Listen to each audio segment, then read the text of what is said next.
I'm now going to call on a man who has done a brilliant job with the Club Cricket Conference over the years. So I'm delighted to welcome to have a little chat with Gulfraz Riaz. So Gulfraz, hi, welcome. Hi, Roger. Thank you. Good. Now, it's got to be sort of 8 or 10 years ago that with the Club Cricket Conference, you identified the enormous number of hitherto unknown Asian evening leagues that were going on in those days in and around London. Yeah, we started this when I joined the Club Cricket Conference in 2012, Roger, and just going through the yearbook at the time, sitting at home and going through it and just starting at the Club Cricket Conference, I realized that actually it was an organization with such a rich history of 95 years at the time.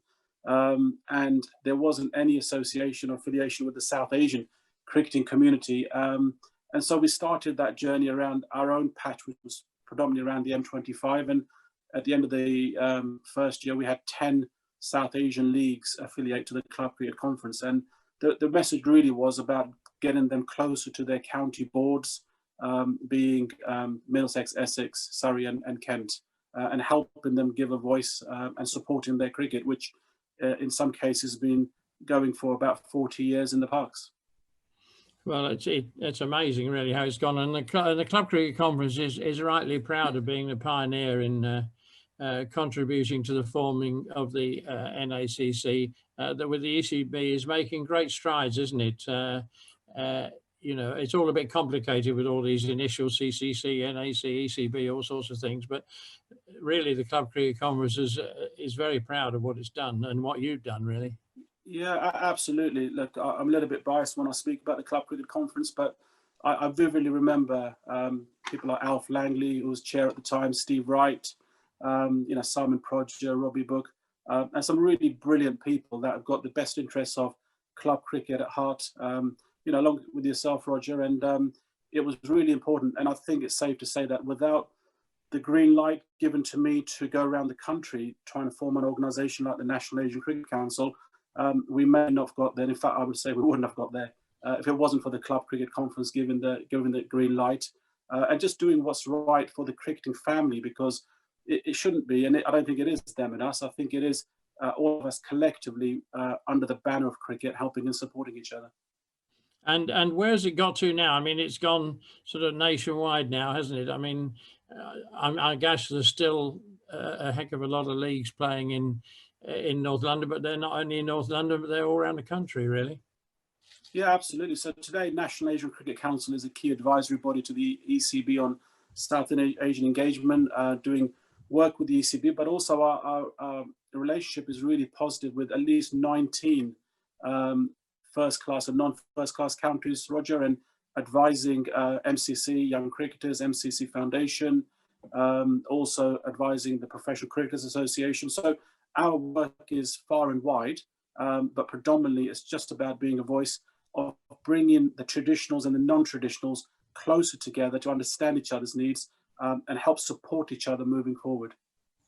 And how do you see, you've mentioned moving forward, how do you see this working moving forward? I mean, I think when I was sort of involved at that, with you at that level, a lot of those Asian leagues and the players didn't really want to get involved with the ECB really, but they were sort of happy to get involved with the Club Cricket Conference, and now you've managed to incorporate that.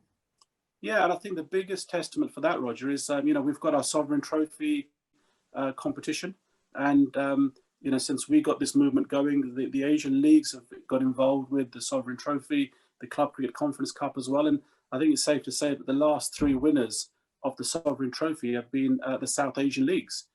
So them pitting, and playing against the English leagues, checking what their standards are like, that is integration. That's bringing the cricketing family together on the cricket pitch through the Club Cricket Conference. They're coming out winners in some occasions, but we're just getting closer to understanding each other. And that's a great testament to what the Club Cricket Conference has started. Okay. And I mean, I mentioned this to Robbie, but you've been on the lunch committee with us for a few years, helping us get all sorts of auction items and things like that. But maybe you could just reiterate how important the fundraising side of it is on an evening like this.